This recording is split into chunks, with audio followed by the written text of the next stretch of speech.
민호는 지쳤습니다. 재활치료가 이렇게 힘들 줄은 몰랐습니다. 힘들어도 일어설 수만 있다면 뼈가 으스러지는 한이 있더라도 재활치료를 열심히 받을 것입니다. 하루하루 조금씩 아주 천천히 만들어 나가는 재활이었습니다. 그 미세한 발전 하나를 위해 온 정성을 다해야 했습니다. 주변의 친구나 한때 사랑했던 사람들은 다 떠났습니다. 겉으로는 괜찮다고 격려하고 위로하지만 돌아서서는 조롱하거나 동정하는 것뿐이었습니다. 진심으로 자신을 위해주는 사람이 없다는 것에 대해 민호는 더더욱 절망했습니다. 멀쩡했을 때는 아부하고 아양 떨던 인간들이 하반신 마비라고 했을 때 돌아서던 모습들은 잊을 수가 없습니다. 사람은 어려울 때 친구를 알아보는 것입니다. 내가 어려울 때 곁에 남아 슬픔을 함께 나눠 갖는 사람이 진정한 친구인 것입니다. 민호는 자신에게 진정한 친구가 없다는 것을 자책했습니다. 얼마나 인품이 모자라면 어떻게 친구 하나가 없는가 하는 생각에 자괴감이 들었습니다. 그동안 친구라고 하는 것도 사실은 돈 때문에 만들어진 인맥에 불과했습니다. 재벌이라는 특별함에 끌린 친구는 친구로서의 가치가 없습니다. 하다못해 친인척들까지 대하는 표정에서 차이를 느끼고 날이 갈수록 차별을 느끼게 되었습니다. 한마디로 병신이 된 것이었습니다.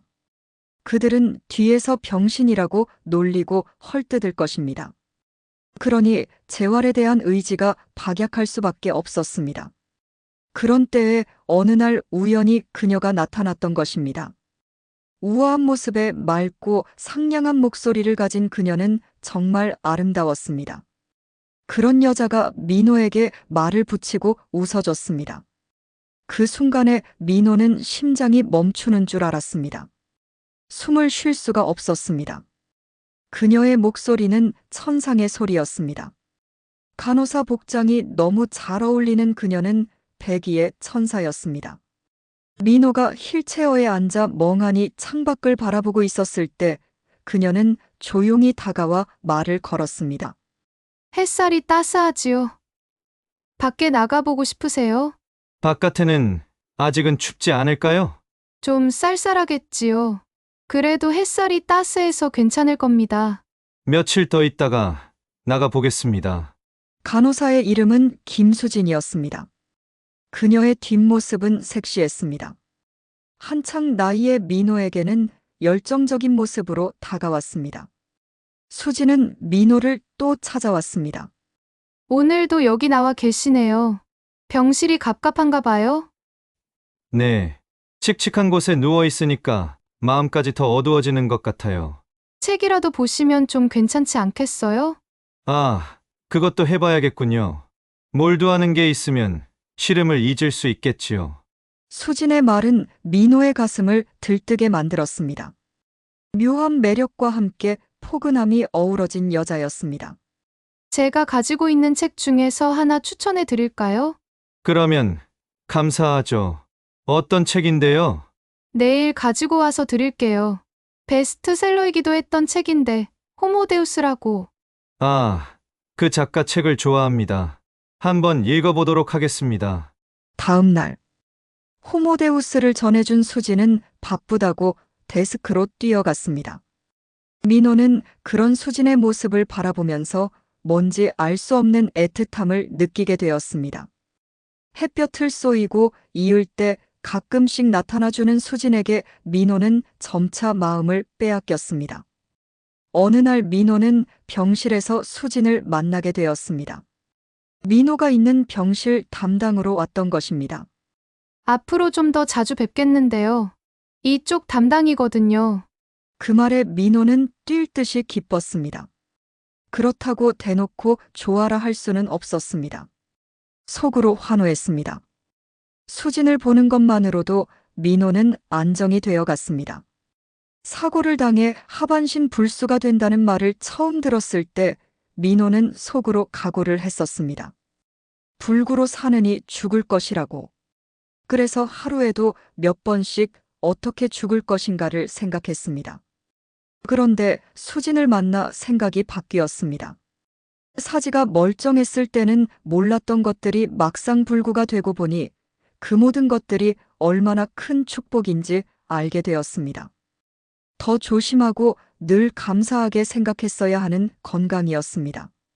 다시 기회가 주어진다면, 그래서 다시 걸을 수만 있다면 세상 그 어떤 고난도 이겨낼 수 있을 것만 같았습니다.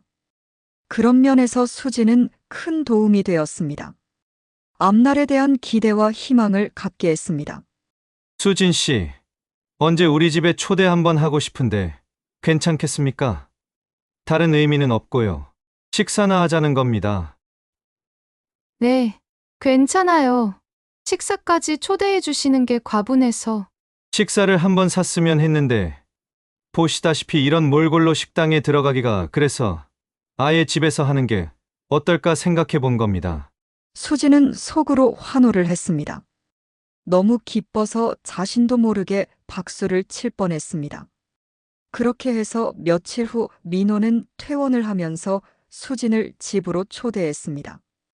민호의 어머니 김 씨는 남편과 함께 호기심에 가득 차 있었습니다.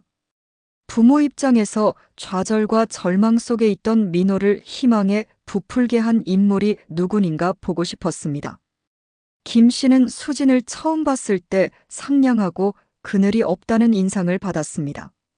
안녕하세요. 민호 어머님과 아버님. 처음 뵙겠습니다. 간호사 김수진입니다. 옷도 차분한 색깔로 위아래를 콤비한 세련된 모습이었습니다. 얼굴이 밝고 웃을 때 모습이 인상적인 아가씨였습니다. 김 씨의 남편도 수진의 인상을 좋게 봤습니다. 요즘 보기 드문 단정한 머리와 수수하면서도 잘 어울리는 패션 감각도 보기 좋았습니다. 식사라고 초대한 것이지만 사실상 며느리 바라보는 시선이었음을 부인할 수 없었습니다. 그러니 수진의 세부적인 움직임 하나마다 의미가 부여될 수밖에 없었습니다. 수진은 그런 시선을 부담스럽게 생각하는 게 아니라 오히려 자신의 의도에 부합해 더없이 좋아했습니다. 사실 수진은 민호의 아픈 마음을 이용해 의도적으로 접근을 했습니다. 민호는 태양그룹의 맏아들이었습니다. 불의의 교통사고를 당해 현재 하반신 불수 상태였습니다. 재활의 정도에 따라 홀로 설 수도 있겠지만 지금으로서는 막막한 상태였습니다. 처음에 민호가 재벌그룹의 아들이라는 말을 듣고 수진은 쾌재를 불렀습니다. 어떻게 해서든 민호의 마음을 붙잡아야 했습니다. 그것이 1차적으로 성공했습니다. 그리고 두 번째 민호의 부모로부터 신뢰를 받아야 했는데 그것도 어느 정도 괜찮은 것 같았습니다. 이제는 본격적으로 민호를 부추겨 일을 급격하게 끌고 가야 할 것입니다. 이후로 수진은 재활을 명분으로 자주 민호를 찾아왔습니다. 민호는 수진의 응원에 힘입어 재활에 적극적으로 임하는 자세를 보였습니다. 민호의 의지가 확고해지면서 집에서의 재활 치료는 어느 정도 탄력이 붙게 되었습니다. 그러한 공로는 수진의 덕택이라고 김 씨는 생각했습니다. 수진이 민호의 저택에 수시로 드나들게 되면서 암암리에 수진과 저택의 집사나 아주머니들과 보이지 않는 기싸움도 벌어지는 일이 생기게 되었습니다. 하루는 김 씨가 얼핏 수진과 식당 아주머니와의 언쟁하는 장면을 보게 되었습니다. 자세히 들리지 않았지만 어느 정도 말의 취지는 들렸습니다. 아주머니, 앞으로 제가 여기 자주 오게 되는데 지금처럼 남보듯 하면 안 되지요. 제가 민호 씨와 결혼을 하게 되면 어쩌시려고 그렇게 뻣뻣해요. 인사성이 너무 없는 것 아니에요. 제가 무슨 인사를 안 했다고 그러시는 건지. 좀 전에 고개만 까딱했지. 그래 인사해요. 아니 꼽다는 투로 보이잖아요. 미안합니다. 김 씨는 그 장면을 보고 적지 않게 실망을 했습니다. 사람의 성격은 자신보다 지위나 나이가 낮은 사람 앞에서 더 잘 드러나는 법입니다. 그런 측면에서 수진의 태도는 많은 것을 다시 생각하게 만들었습니다. 앞으로 더 수진을 살펴봐야겠다는 생각 들었습니다.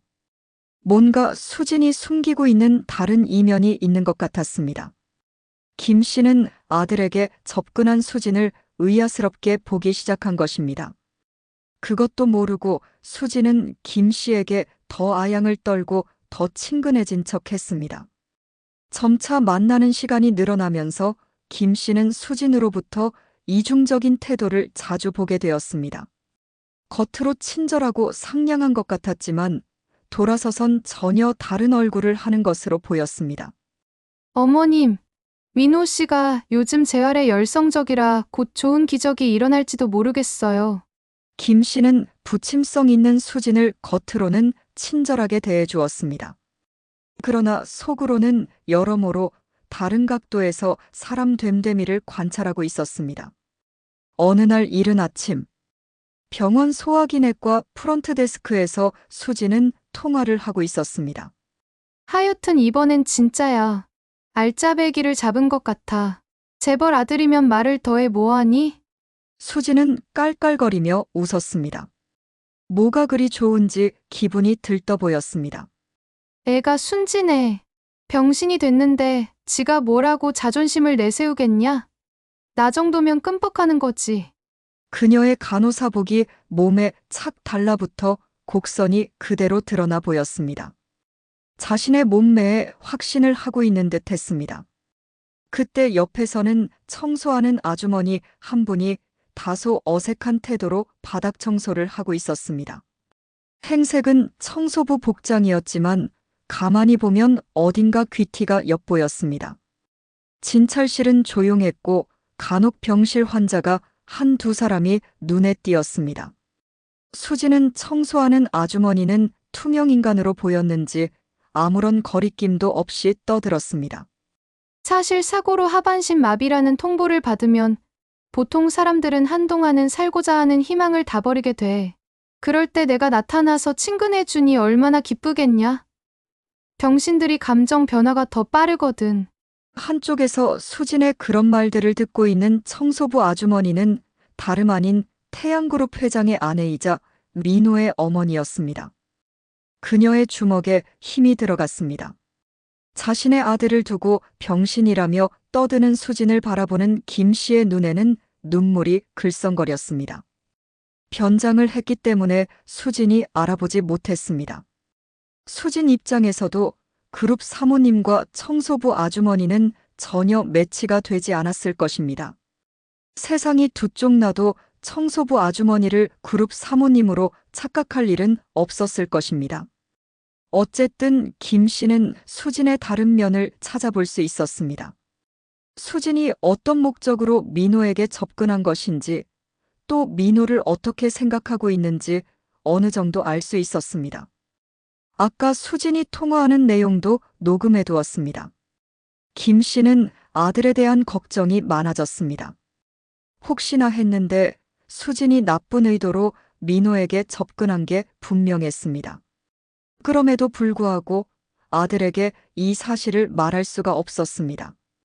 이제 간신히 마음을 가다듬고 재활치료에 전념하고 있는데 다시 실망을 줄 수는 없었습니다. 한 가닥 희망을 품고 제기하려는 아들의 의욕을 사그러뜨리지 않기 위해 김 씨는 좀 더 신중해지기로 했습니다. 그동안 엄청난 절망 속에서 괴로웠던 아들이었습니다.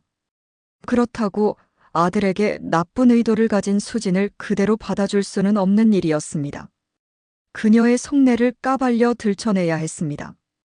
하루는 수진이 병원 교대 근무가 끝나 어디론가 급히 가기에 김 씨가 뒤를 밟았습니다.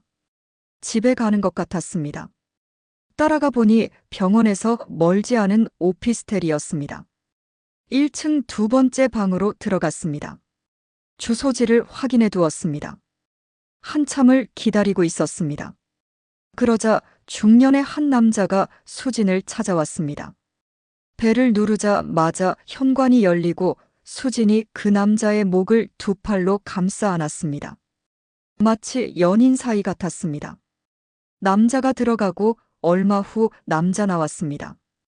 그의 바지춤에서 와이셔츠가 다 빠져나와 있었고 머리칼은 마구 흐트러져 있었습니다. 잠시 후 또 다른 젊은 남자가 찾아왔습니다. 이번에도 현관문이 열리자 맞아 수진이 나와서 남자를 감싸 안고 들어갔습니다.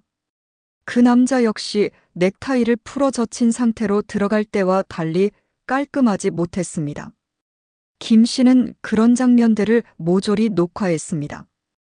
도대체 그 안에서 무슨 짓이 벌어지고 있는 건지는 안 봐도 뻔한 사실이었습니다. 남자들을 불러 성행위를 하고 있었던 것입니다. 그리고는 집안에 불이 꺼졌습니다. 김 씨는 수진이 이제 잠자리에 들었다는 걸 알고 밖으로 나왔습니다. 너무 충격적이어서 한동안 아무것도 하질 못했습니다. 이런 사실들을 민호에게 그리고 남편에게 알려야 했습니다. 호미로 막을 것 자칫가래로도 못 막을 수 있는 일이 될까 노심초사했습니다. 다음 날, 김 씨는 남편과 아들 민호가 있는 식사 자리에서 조용히 이 얘기를 꺼냈습니다. 먼저 김 씨는 수진이 이상한 사람이라는 것을 말했습니다. 남자들이 오피스텔에 드나드는 걸 사진으로 보여줬습니다. 수진을 함부로 믿어선 안 된다고 말했습니다. 그러자 민호가 화를 냈습니다. 엄마, 이 사진을 가지고 무슨 생각을 하신 거예요? 친인척이거나 아는 사람들이 잠깐 집에 찾아올 수도 있는 것 아닙니까? 이런 것을 가지고 수진을 믿지 말라니 그러면 세상에 누굴 믿을 수 있겠어요? 가만히 듣고 있던 남편도 한마디 했습니다. 평소 수진에 대해 당신이 부정적으로 바라본 부분이 있는 듯 했어. 그런 선입견에서 보니 모든 행동이 다 그릇된 것으로 보일 수 있는 거야. 좀 더 지켜보자고. 답답한 김 씨는 다시 병원에서 수진이 통화한 말들을 들려줬습니다. 그 말 속에는 수진이 왜 민호에게 접근해 왔는지, 수진이 민호를 어떻게 생각하고 있는지 잘 알 수 있었습니다. 그런데도 아들은 손사래를 치면서 오히려 김 씨한테 뭐라고 하지 않겠습니까? 김 씨는 당혹했습니다. 어머니, 수진을 그냥 놔두세요. 그 사람이 우리 집에 당장 무슨 해악을 끼친 것도 없는데 왜 지레짐작으로 나쁜 사람을 만들어요? 그런 식으로 사람을 따지면 제 주위에 누가 있겠어요? 민호야, 이건 정말 심각한 일이다. 수진이 너에게 그릇된 생각을 가지고 덤벼들었는데 그걸 모른 채 하란 말이냐? 어머니, 솔직히 재벌집을 바라보고 연을 맺으려는 게 일반적인 여자들의 심리 아니겠어요? 유독 수진만 재벌가를 거부하고 천사 같은 마음이길 바라는 건 너무 독선적이고 이기적인 신부 아닌가요? 수진도 인간인데 돈 많은 재벌을 왜 좋아하지 않겠어요? 수진이 통화하는 걸 듣고도 그런 말이 나오냐? 너를 병신 취급하는 내용을 못 알아듣는 거니? 갑자기 민호가 소리를 쳤습니다. 그럼 제가 병신이지 정상이란 말입니까? 그리고 통화 내용은 얼마든지 인공지능 목소리로 만들 수 있는 세상이에요. 믿을 수 없어요. 내가 무슨 이득을 본다고 인공지능으로 목소리까지 위조해서 아들 연인을 내쫓는다는 말이냐? 정신 좀 차리거라. 민호의 울분은 점차 어머니에게로 향했습니다. 김 씨의 모든 주장은 수진을 자신으로부터 떼어놓으려는 의도에서 나온 것이라고 단정해버렸습니다. 그런 상태에서 김 씨가 아무리 수진을 탓해도 민호가 받아들일 리 없을 것입니다. 오히려 반감에 의해 수진을 더 옹호하게 만들 뿐이었습니다. 김 씨는 안타깝지만 어쩔 수가 없었습니다. 자신의 마음을 몰라주는 자식과 남편이 서운하기도 했습니다. 그렇지만 수진이 성도덕적으로도 난삽한 여자라는 사실은 어떤 수단과 방법으로든 입증시켜줘야 한다고 마음을 다졌습니다. 그러는 동안 수진의 도발적인 움직임은 더 적극적으로 펼쳐졌습니다. 민호 씨, 재활도 마음이 안정되어야 몸이 빠르게 반응하는 것이지. 마음이 불안정스러우면 백날해도 재활은 무용해요. 그러니 내 마음의 안정을 위해 수진 씨가 옆에 있어주니 얼마나 든든한지 모르겠어요. 나는 수진 씨 때문에 다시 살아난 사람이에요. 지금 우리 사이는 모래성이잖아요. 언제든 물거품해도 부서질 수 있는 모래성이에요. 수진 씨를 향한 내 마음이 철석 같은데 왜 모래성이겠어요? 우리가 100년 가약을 맺은 사이도 아니고 민호 씨 집안에서 인정받지 못하면 그게 모래성이지 뭐예요? 사실 나도 그런 생각을 하고 있었는데 수진 씨 입장에서 너무 빠르다고 생각할까봐 망설이고 있었거든요. 부모님께 말씀드려서 서둘러 봐야겠어요. 수지는 속으로 너무 기뻤습니다. 일이 너무 척척 이뤄지는 게 오히려 불안했습니다. 결혼을 해야 주변 사람들로부터 인정받게 되는 거지. 이런 식의 교제는 도리어 이상한 사람이 될 수 있어요. 마치 돈만 밝히는 사람이라는 인식 말이에요. 저도 다 알고 있었쇼. 저에 대해 사람들이 어떻게 생각하는 줄. 누가 그래요? 수진 씨 마음을 내가 잘 아는데 너무 자기 비하하지 마요. 수지는 민호로부터 결혼을 확약받은 이후부터는 또 다른 면모를 보이기 시작했습니다. 김 씨 집에 수시로 드나들면서 가정부 등 집사일을 보는 사람들을 하대하고 조롱하는 태도를 보였습니다. 그것을 바라보는 김 씨는 속이 타서 견딜 수가 없었습니다. 김 씨가 외출한 어느 하루는 수진이 집에 찾아와 거들먹거리면서 식당 일을 보는 두 아주머니를 호출해 야단을 치고 있었습니다. 아주머니는 저번에도 경고를 했는데 아직도 인사성이 없네요? 제가 인사를 아까 했는데 못 보신 모양입니다. 아니, 상대방이 못 봤다면 다시 인사를 해야지. 그냥 넘어가려고 했단 말이에요. 조금만 있으면 내가 이 집 맏며느리가 될 것이에요. 그때 아주머니부터 모가지를 칠 겁니다. 그 아주머니는 거의 울상이 되어 잘못했다고 사과를 했습니다. 그런데도 수지는 그 아주머니를 골탕 먹이고 조롱하기를 그치지 않았습니다. 도토리 묵을 묻혔으면 내가 올 때 먹을 수 있도록 준비해 놓으라고 저번에도 얘기를 했는데 오늘 또 없네요. 내가 도토리 묵을 얼마나 좋아하는데 그걸 한번 제대로 못 먹는단 말이에요. 죄송합니다.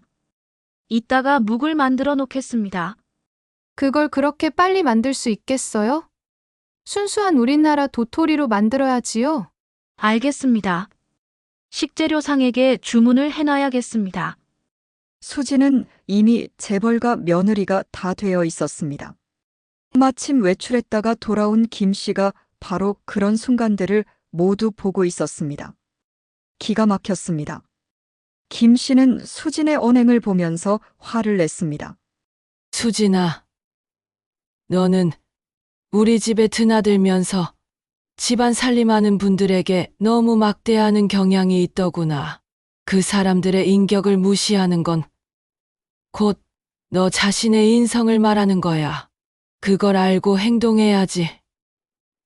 저번에도 내가 보고 모른 채 했다만 앞으로는 그런 일이 없도록 해야 한다. 네, 조심하겠습니다.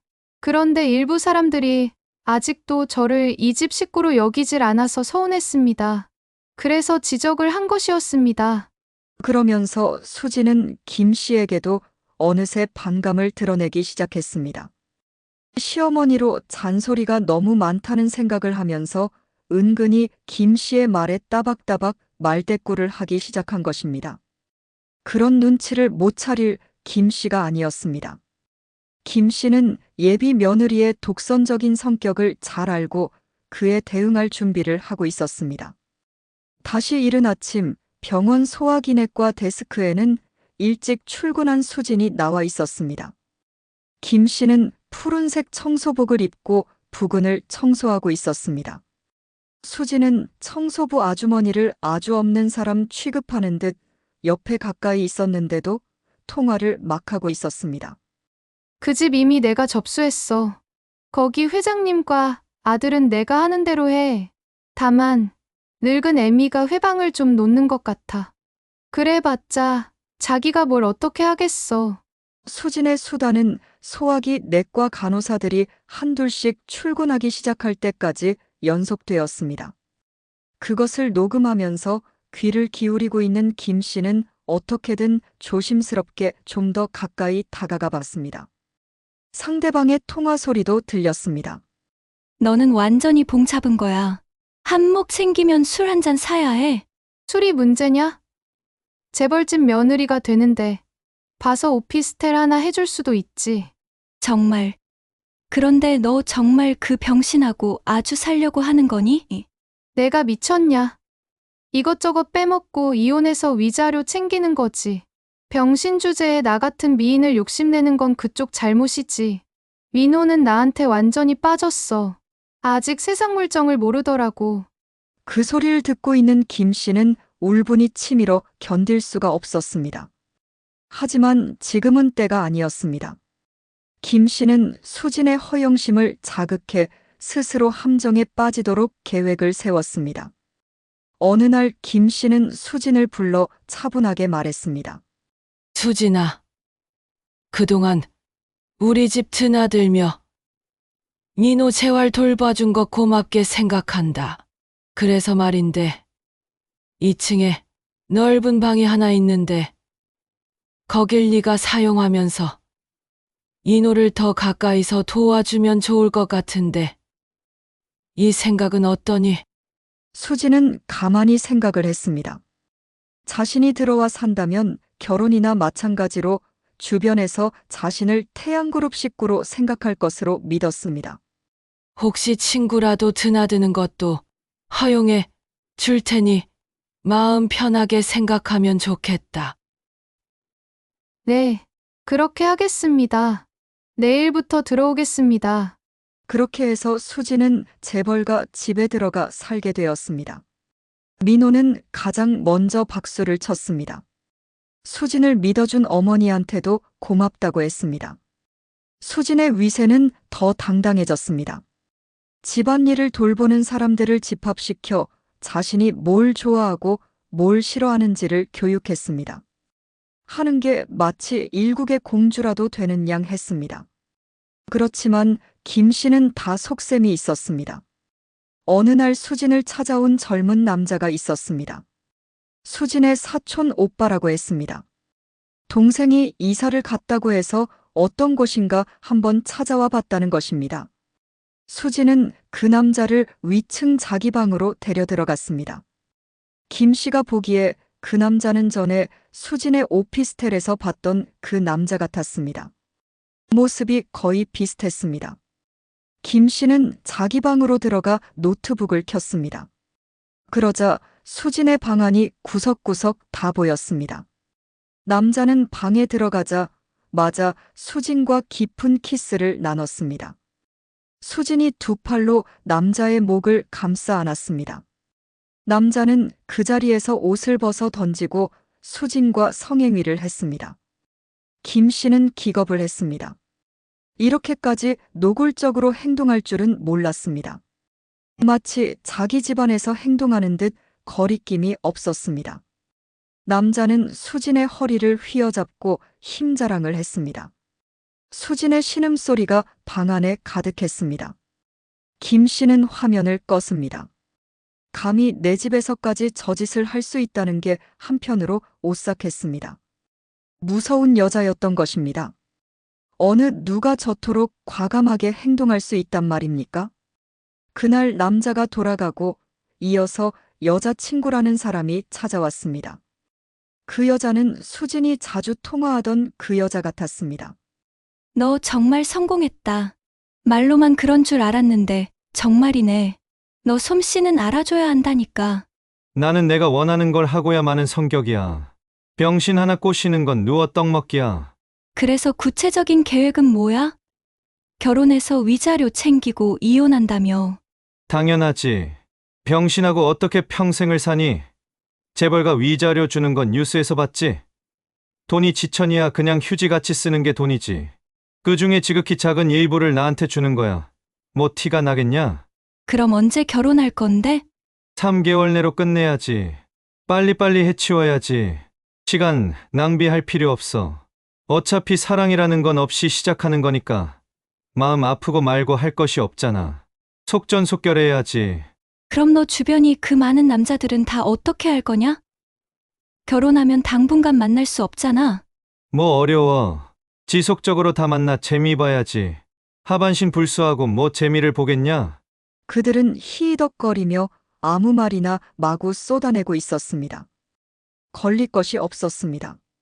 이러한 사실들은 녹화하고 있는 김 씨는 어느 날 저녁, 가족이 다 함께 식사를 다 끝냈을 때를 기다렸습니다. 수지는 맛있게 저녁을 먹고 느긋하게 차를 마시고 있었습니다. 남편이 일찍 들어온 날이어서 민호도 함께 식사를 했습니다. 수진이 민호의 손을 마주잡고 흐릿한 미소를 지어 보였습니다. 김 씨는 식당 일 보는 아주머니에게 잠깐 자리 좀 비워달라고 했습니다. 아주머니가 나가자 김 씨는 가정용 빔 프로젝터로 영상을 보여줬습니다. 영상은 수진이 병원에서 통화하는 목소리에 집중되었습니다. 수진의 얼굴이 하얗게 굳어졌습니다. 민호는 앞으로 고개를 내밀어 목소리 하나하나에 귀를 기울이는 것 같았습니다. 김 씨 남편은 김 씨의 얼굴을 쳐다봤습니다. 그 표정은 도대체 왜 또 그러냐는 식이었습니다. 김 씨는 냉정했습니다. 차분히 영상을 재생했습니다. 수진의 방이 나왔습니다. 수진과 친구의 대화가 나왔습니다. 민호의 얼굴에 벌겋게 상기돼 있었습니다. 그리고 이어서 수진이 남자친구와 성행위를 하는 장면이 있는 그대로 흘러나왔습니다. 괴성부터 얼굴 표정까지 적나라한 영상이 나왔습니다. 그러는 동안 수진은 고개를 아래로 숙이고 울고 있었습니다. 영상 속 수진은 평소 수진이 보여준 모습과는 전혀 다른 얼굴이었습니다. 그게 한 사람이라는 게 믿어지질 않았습니다. 김 씨의 남편은 당장 영상을 끄라고 소리를 질렀습니다. 수진이 방을 뛰쳐나가려는데 민호가 그의 손목을 잡아챘습니다. 어딜까? 수진 씨, 당신 이런 인간이야? 원래 이렇게 추악한 인간이었구나? 대답해봐. 미안해요. 미안하다고? 나를 완전히 병신으로 만들고 이제 와서 미안하다고? 민호의 울부짖음은 날카로웠습니다. 끓어오르는 분노를 감당하기 힘든 모습이었습니다. 김 씨는 그런 아들한테 뭐라고 할 말이 없었습니다. 남편은 안방으로 들어가 버렸습니다. 민호는 수진의 팔을 흔들어 대며 소리치고 있었습니다. 도대체 네가 인간이 맞냐? 하반신 불구가 된 사람한테 접근해서 사기를 쳐먹으려고 더러운 수작을 부린 네가 정말 인간이 맞냐고? 수진은 무릎을 꿇고 울기만 했습니다. 그러면서 김 씨를 쳐다보는 눈초리는 매서웠습니다. 마치 너 때문에 다 망쳤다는 그런 원망의 표정이었습니다. 방 안에는 잠시 무거운 정막이 흘렀습니다. 누구도 그 긴장된 고요 속에서 말을 꺼내지 못했습니다. 김 씨가 일어섰습니다. 그리고 문을 열어 수진에게 나가라는 손짓을 했습니다. 수진이 자신의 짐을 챙기려고 위층으로 올라갔습니다. 그때 민호가 김 씨에게 말했습니다. 죄송해요. 어머니, 제가 순간적으로 어머니를 곡해했어요. 어머니의 사랑을 모르고 엉뚱한 곳에서 사랑을 찾고 있었던 것이에요. 이 모든 게 어머니의 사랑 때문에 깨닫게 된 것입니다. 그 순간 민호가 휠체어에서 벌떡 일어섰습니다. 금세 흔들리고 다시 주저앉았지만 분명히 일어섰던 것입니다. 김 씨는 너무 기쁜 나머지 소리를 질렀습니다. 여보, 우리 민호가 일어섰어요. 남편은 안방에서 뛰쳐나와 민호의 어깨를 잡았습니다. 사실이냐? 어디 다시 한번 일어서 보거라. 다시 민호가 다리에 힘을 주자 몸이 천천히 일어섰습니다. 휘청하면서도 중심을 잡고 서게 되었습니다. 김 씨는 울면서 하늘에 감사를 드렸습니다. 김 씨는 아들을 끌어안았습니다. 어머니의 사랑 때문에 제가 일어설 수 있었다고 생각합니다. 어머니의 사랑이 있었던 걸 잠시 잊었습니다. 아니다. 너의 의지와 신념에 하늘이 감동하신 거다. 이 소중한 하루하루를 귀하게 여기고 알차게 살아야 한다. 낭비할 시간이 없다. 민호가 주먹을 불끈 쥐자 굵은 핏줄이 역동적으로 움직였습니다. 따사로운 햇볕이 유리창을에 반사되어 눈부셨습니다. 참고로 수지는 병원에서 품위 손상 등으로 징계를 받아 자진 퇴사했습니다. 김 씨의 영상을 본 병원장이 신속히 조치했습니다. 수지는 다른 병원에서도 근무할 수 없게 완전히 퇴출되었습니다. 일반 회사에서도 그녀는 취업할 수 없었습니다. 태양그룹에서 좋은 글씨를 그녀에게 박아뒀기 때문입니다. 의상 사연은 여기까지입니다. 감사합니다.